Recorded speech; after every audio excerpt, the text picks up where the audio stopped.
Nation of Fit in 10, it is day 61, 9 days to go. I apologize once again, I didn't get that video up yesterday. I can't even say I had technical difficulties, although I did the day before. It was, well, it sounds like an excuse, a super busy day, and I just never posted it. So, I gotta submit, commit, right? Just like you, gotta submit and commit. Okay, I haven't put up the Calendly link yet, but I will put it up for sure tomorrow, okay?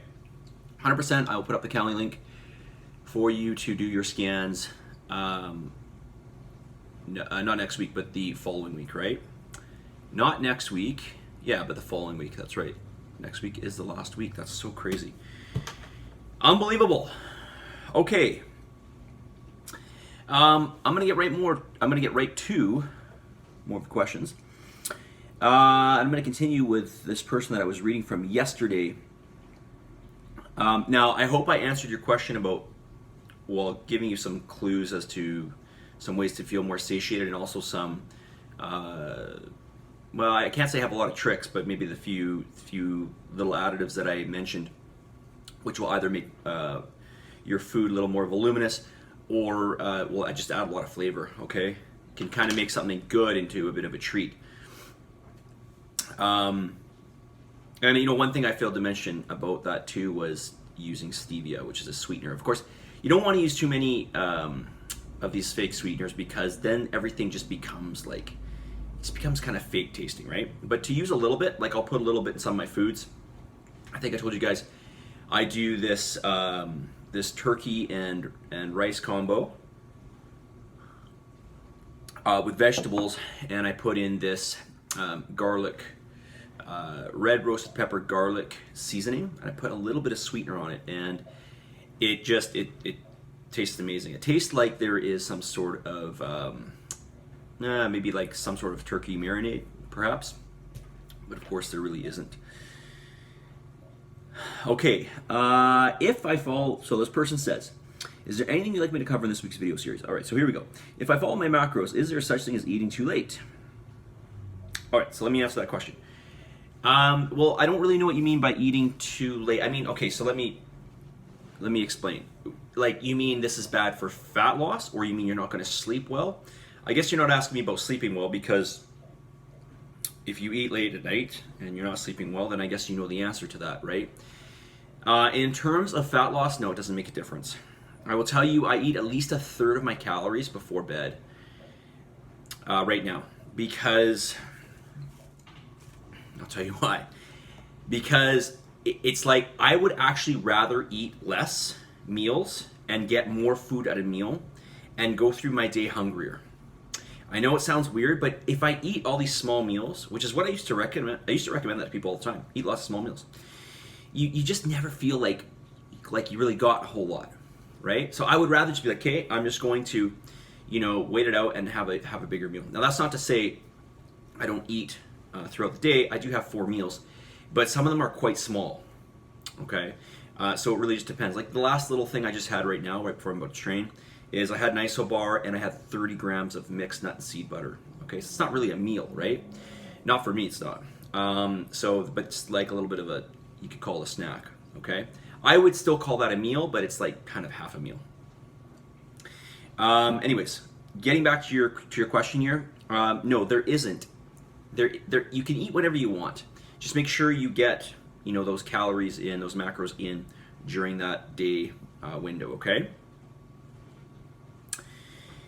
Next, or does it matter as long as I hit all my numbers before I sleep? Yeah, no, that's exactly what I said, okay? So I'm assuming you're talking about this in terms of fat loss, maybe recovery.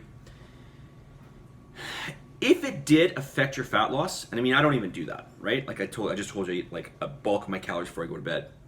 Sometimes up to half my calories. If it did, it makes very, very little difference, okay? But I know that there's no data to suggest that. There's no data out there that says that, yeah, you know, if you spread out your meals more and you don't eat late at night, you're going to get leaner, or you just don't eat late at night and you'll get leaner. You know, your body has a capability of reserving fuel, okay? You have reserves on you, okay? So it's not all about, it's not, whether you eat at 6 or you eat at 8 is not going to dictate, or 4 or you eat at 8 or 9 is not going to dictate whether you get fat or not. Okay, it's the overall macros, types of macros. Okay, on a daily basis. Okay, this is a long comment here. I noticed my macros and my cardio numbers have not changed for a couple of weeks. Almost no change to my cardio numbers except for the number of intervals. Okay, so let me just stop there before I read. Okay, well, let me read the whole thing, I guess, and I'll come back to it. Does this mean the current numbers, macros and cardio, are the numbers I should continue to stick with if I want to continue losing body fat percentage? Wouldn't my body plateau at some point if I'm eating the same number of macros and doing the same number of intervals of cardio? All right, so let's come back to the beginning. I noticed my macros and my cardio numbers have not changed for a couple of weeks. Okay, well, they should have changed over a 2-week period. Okay, so I don't change them every 2 weeks. Sorry, I don't change them every week, but I do change them. The longest I'll go is 2 weeks with you guys. Okay, so you should have had that, and if you didn't, then let me know. I mean, I'll take a look, but I would be surprised if that were the case. Okay, I don't let anybody's macros go more than 2 weeks. Cardio numbers, okay. Well, for you, in your case, your cardio numbers, you did this. This person did the challenge previous to this one. There's only so much I can give you for intervals, and to be honest with you, when I'm pushing you in those intervals, it's really, really taxing on your nervous system. So, like, when you have to give that kind of force over and over and over again, because you have to really go really hard, that's very nervous system intense. And that will become draining over time. So, I mean, could I throw more intervals at you? I could, but I'm just not going to. And, really what I should be doing with you at this time, but, we're really just trying to push this to the end of the challenge, is to back off on these number of intervals. Okay, that's really what I would do. Okay? Okay, does this mean that the current numbers, macros and cardio, are the numbers I should continue and stick with if I want to continue losing body fat percentage? Okay, here my suggestion to you would be this. At this point in time, going forward, so the answer is no. From this point going forward, or I should say after the challenge, I would give you definitely a diet break. So, you need a break, okay? You've made really good, I'm speaking to this person specifically, you made really good change since the beginning, and you're already a really small person. You need a diet break is what you need. So long as you've been following your macros day in, day out, which I can trust that you are because we're seeing that. We're seeing the amount of change you've made. I would definitely give you a diet break. You can't just keep pushing and pushing. You can't push. It's just like anything. You can't just go to work day in, day out, work, 18 hours, day after day after day. You're going to burn out, okay? It's the same thing. So, we got to dig, and then we got to, what you might consider to be a few steps back in your mind, at some point we have to pull back, okay? So that's what I would say to you on that, in that regard.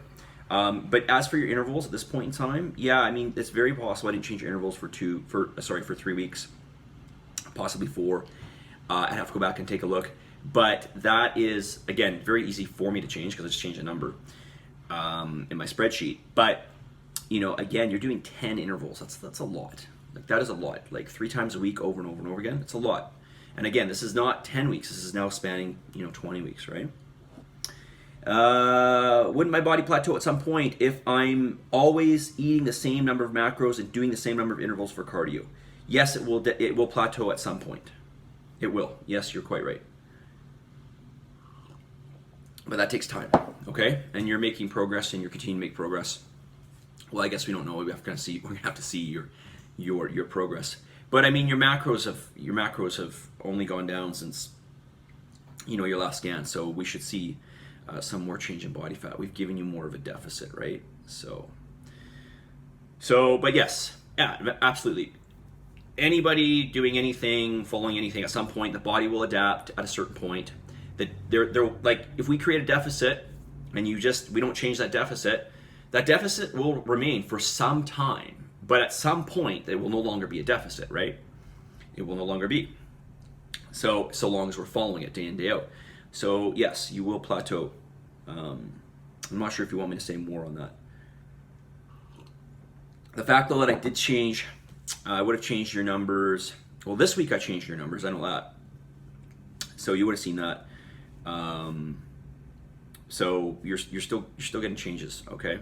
But there's only so much, like, you know, cardio I want to throw at you, and then calories I want to pull back, right? I mean, I am thinking in my mind about your well-being, okay, too. So, okay, I hope that answers the question. All right, message of the day. And you know, I usually do this earlier on the challenge, and I really can't believe I have not, till I went back and looked through, and I was like, you know what, I haven't done this yet, and I can't believe it. So here are 5 things that I am thankful for. 5 things. I am thankful for the freedom that I have, the freedom of choice, the freedom to do what I want to do. I am thankful to the access to food that we all have. I'm thankful for the opportunities. There's opportunity everywhere. We just pretty much just have to, you know, put in the effort, and you know, things can happen. We're definitely not short on opportunity. I'm thankful for the fact that we live in a very multicultural society. I think that's really, really cool.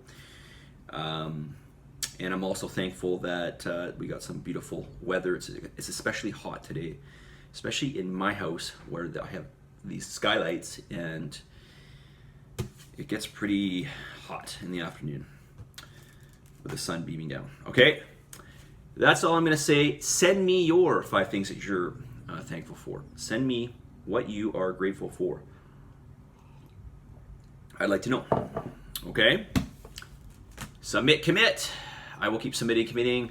You will keep submitting, committing, right? 9 days to go. Positive energy, positive vibes. Believe in yourself, and give some gratitude like I just did, okay? We'll talk to you guys soon. See you guys.